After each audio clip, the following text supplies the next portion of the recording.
Hello नमस्ते। आज chicken चिल्लीको recipe लिएर आएकी छु। आउनुहोस् बनाउन सुरु गरौँ है त। फर्स्टमा हामीलाई चाहिन्छ बोनलेस चिकन अनि त्यसलाई चाहिँ मैले सानो पिस गरेर काटेकी छु। साइडमा ल्याएकी छु मसलामा चाहिँ ल्याएकी छु बेसार, नुन, कश्मिरी लाल मिर्च, जिरा धनिया पाउडर र अदुवा लसुनको पेस्ट र सबै चिकन पिस मैले बलमा राखेँ र मैले त्यसमा अघि राखेको मसलाहरू नि राख्दैछु। मसला राखिसकेपछि मैले 1 र आधा चम्मच कर्नफ्लोर नि राखेँ।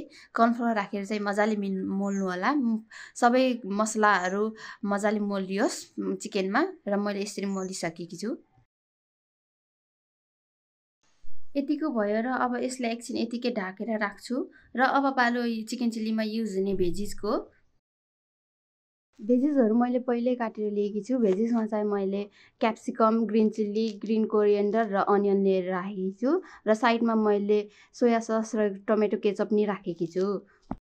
अब चाहिँ चिकन फ्राई गर्ने पालो। मैले चाहिँ पहिले प्यानमा तेल राखिसकेकी छु। तेल राम्रोसँग खराउनुपर्छ। तेल खरेपछि मैले एउटा पिस गर्दै सबै पिसहरू हाल्दैछु।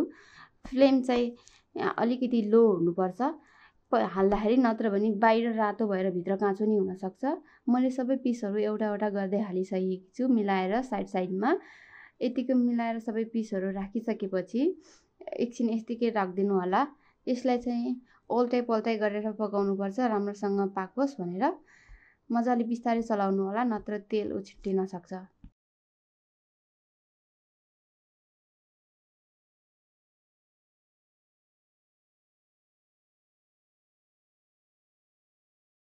चिकन पिस ओल्टा गर्दा पाकिसक्यो। ल मैले सबै झिक्दैछु, हेर्दै क्रन्ची भएछ। यस्तै गरी मैले सबै चिकनहरू तारिसकेपछि मैले अब पालो आयो अघिको फेरि भुट्ने भेजिसहरू। तेल राखेर प्याज राखेँ र क्याप्सिकम नि राखेँ बिस्तारै। क्याप्सिकम राखेपछि मैले चलाउँदैछु। एकछिन पकाउनुपर्छ तर पुरै पाक्नु पनि हुँदैन, भित्र चाहिँ अलिअलि काँचोपन राख्नुपर्छ।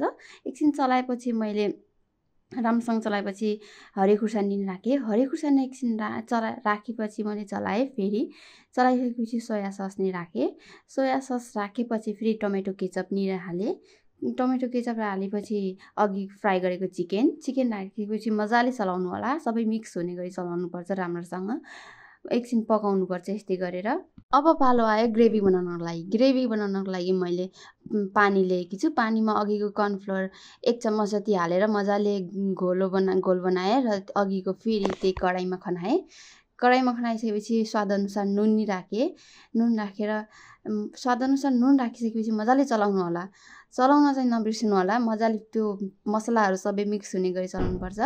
यतिको भइसक्यो मेरो चाहिँ। अब यसलाई म एकछिनसम्म चलाउँछु, एकछिनसम्म अझै पकाउँछु। अझै त्यो पानी सुक्ने जेलसम्म पकाउँछु राम्रोसँग।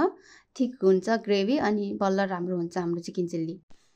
यसलाई चाहिँ चलाइ गर्नुपर्छ। यसमा चाहिँ मैले कालो मरिच नि कुटेर हाल्छु।